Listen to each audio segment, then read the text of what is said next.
So the next speaker is me. I'm the general manager of Habinc Gaisler, and it's been really nice to listen to all the presentation. I want to already now thank all the speakers for contributing. I mean, it's really delightful to see users using this. And there will be more users, as I said before, in 2 days' time. But I'm going to do a couple of announcements. So it's some of that you already know, so it's not really, a big thing, but for us it was really big to achieve the QMLV in the end. It took us a while to get there, and this is sort of the first the 65 nanometer FD-SOI with ST that has achieved that. So it was painful to get there. I mean, it is a lot of things that need to be done. It's a very complex chip, complex mechanical assembly, etc. But we got there, which is an important thing. A couple of things that Jan, he just skipped through a bit on the dev board. So we spoke about the software environment, but we have the dev boards available. You've seen the box here. The box is the box is the card with a box around it. Very simple. We say that's for software users, so they don't get burned their fingers. Okay. No, it's the same product with just different way we package it. In addition to that, because this is compact PCI, we also have a VPX board available. It was developed within an activity called Cora, where Thales, Airbus, everybody was in that. So we're also offering that as a VPX board because everybody was going VPX. Do you remember that 2 or 3 years? And then we changed to compact PCI serial. Other things that are ongoing is what Jan alluded to. We're doing this mini evaluation board. Again, important thing here, it's going to be for free. So people who want one, they will get one. You need to write a report, and you need to return it in 6 months. And if you don't return it, we send you a really big bill. Idea here is actually twofold. You see the 740. Now, our sister company in the US, they have upscreened, fun enough, on 28 nanometer FD-SOI Samsung, which is the same as ST, an FPGA from Lattice. I'm supposed to say that, then I get brownie points from my boss. No, it's a nice COTS-based FPGA, and what we are doing, providing here now, is a very fast access to both technologies. The board is, powered through the USB-C. It's enough power, so you need a cable. That's it. And you were able to run, the GR740, but also to use some of the free tools and program the Lattice FPGA with different designs. So the idea is, ideally, when we're done next year, is that you get this board, put in the cable, download GRMon eval version, and your favorite free operating system. Or if you don't have the time, you go to our website, download the Linux image in the 740 and the FPGA image for the bit stream for the FPGA, and we will demonstrate space fiber router or something like that. Because our IP, we can do pre-configured files that you can use. Also, you can download grlib and design your own stuff. So some of the key things like the PCI target will be available the same way we did it on the GR740 single board computer reference design, and you can also play around with other functionalities. So this is the whole idea. You get it in your hands. Now, of course, many of you have already bought the other boards, but this is also to bring in additional customers, and we do that using plastic parts to reduce the cost. So we should have had this 5 years ago, obviously, right? But let's try it now. 765, we will start with this board, I promise you. Other stuff that happening is, you've seen this board a couple of times today. That's the board we developed for GOMX5, right? That's the board that doesn't run full out performance, but still good enough. And it shakes in pieces if you're not careful, obviously, but that's the mechanics around it. Now, this board is also the one on its way on to the moon right now with Mohammed bin Rashid Space Center and their rover. I thought that we would have this board as a product available today at AAC Clyde Space website. I didn't have time to check the update. It wasn't there yesterday, but it will be. So they are commercializing this board. So we used them as a subcontractor because we didn't have really time to design all of that, especially the power system, etc. But it is sort of a mix between COTS and not, because on the backside we have some nice 3D Plus memories, which are less COTS perhaps, but still it is a very robust, nice system targeting the segment where Clyde Space is operating today with the Leon 3s. So this will be sort of their first step into that market. So that will be available for purchase. Now, what we're also doing in parallel, we developed something, a single board reference design, also for like 3 times now on the GR712. So first we did it for Mascot when we flew and landed on an asteroid. Then we did a design with the ESA we called JUICE. And Jews had extremely high requirements, on radiation. So we used a lot of non-European parts. And Airbus came back to us and said, yeah, that's nice, but why don't we just use European parts? So we kept the 712, but we really modified the board. And we have that as a reference design. It's been used in activity just going to mention in a bit. But we also saw perhaps we should move over to the 740. So we're actually developing a 10 by 10 centimeter flight board now. So this is something that Gaisler will offer.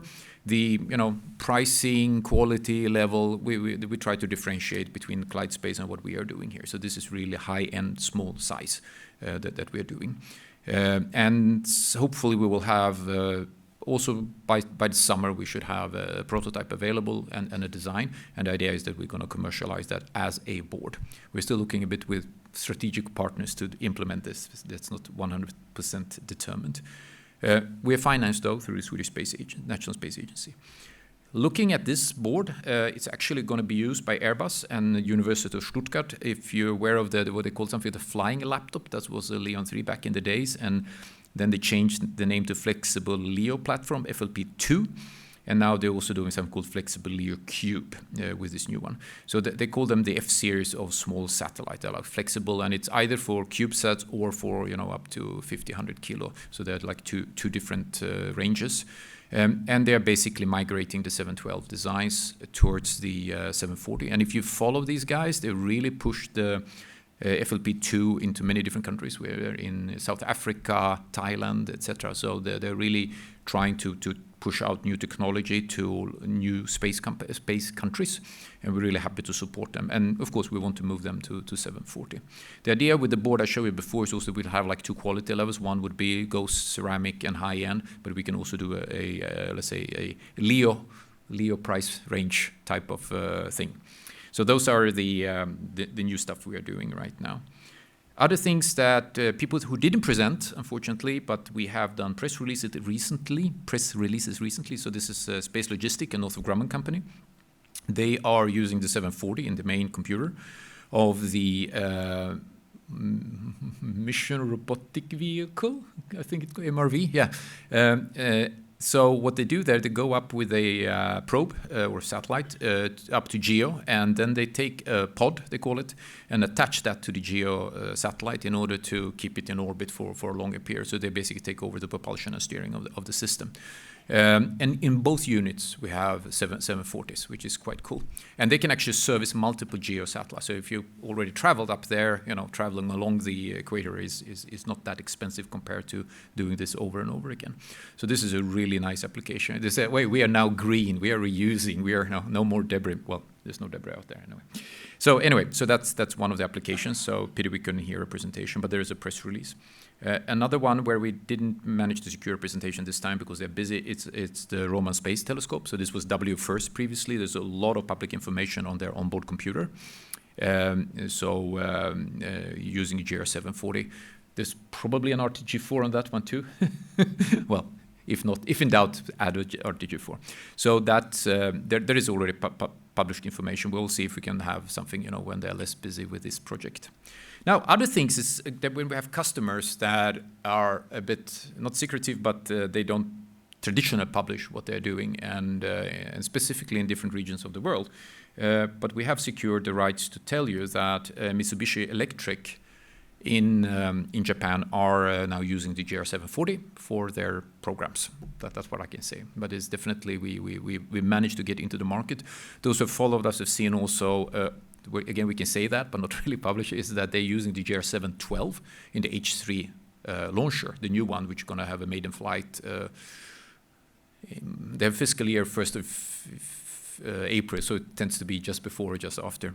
So hopefully the whole engine problems are resolved, and they're going to fly that with the 712s. And now they're also looking at 740 for various missions. And another country, we have some representatives here, it's also, we've gained approval to say that CAES is also using the GR740 for their internal purposes. So we have definitely, we have the US, we have Europe, we have Asia, so, and we have, the Emirates as well. So it's really really a wide customer base that we have with this product.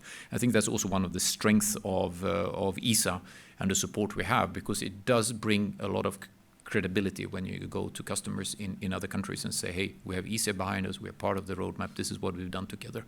It's much easier to get in there. And also, if you look at the US market, they tend to jump on everything which is new, shiny, new, they use it once and then they move on. But I think there are, you will see the presentations on Thursday, we have like 5 different companies, there are many more. Some of them were really early adopting this technology. Europeans tend to come a bit later, but then they buy much more and longer programs. So there seems to be this different culture. 716 was mentioned. 716A we have on the board here that we're going to fly, but we also developed 716B. I was supposed to say, hey, we're now going to tape out, but the CDR was 75% ready, at least what they pay us from the milestone payment. So we will tape out early next year. But we have released now the datasheet and user manual, the BCC, BSP, and bare metal support, and also the TSIM3 simulator. So those are now released. The debugger and the Protos and the mini board. So we have a small mini board, and it's actually a third of a credit card, so it's even better. That will be released in like Q2 next year, and we expect takes us a year to do the full qualification. But in the meanwhile, we actually took the 716A to flight, so that is being completed now and being delivered to quite a few customers, both in Europe and the US. So this is a Leon 3 based. And one of the voice of the customers, and what I think, and many say that, is, okay, if we go RISC-V, we should go RISC-V, right? So I'm basically lobbying to get some funding to do, to kick out the Leon 3 and put in a RISC-V microcontroller. Keep all the analog, all the difficult stuff, the package, everything. We just keep everything. We just call it 716V or something like that and do a respin on that. It's probably the cheapest way for anyone to do a rad hard, very competent microcontroller with RISC-V. We'll see if I've managed to find that funding. Anyway, as I said before, we are all over the place. I think we had a presentation early on where we said, yeah, we really act local, but we don't think global. And everybody looked at me like it was stupid. No, we act more on a solar system scale, right? I mean, that's what we try to do. When we started a company, we said, hey, we're going to dominate the world, and we extended it very quickly to obviously the solar system. And I think we're on a pretty good way. 740s, you see, it's on its way to the moon, and we have, also on its way into orbits. And it's on its way also to asteroid and comet. So we definitely are on our way there. We have some 712 successes also. We're going to be on our way to Titan. We just have the outer planets still to cover. And if we haven't been there with our components, we've been there with our IP, the Leons in different versions, and also now we have even Noble 5 in orbit. So that's pretty cool. And that's it. I was supposed to give you one more announcement, but the press release hasn't been released yet, if I know. But there's another RISC-V collaboration. I hope we can say something tomorrow about that. So until it's published, we cannot say much, but it will be tomorrow, I hope.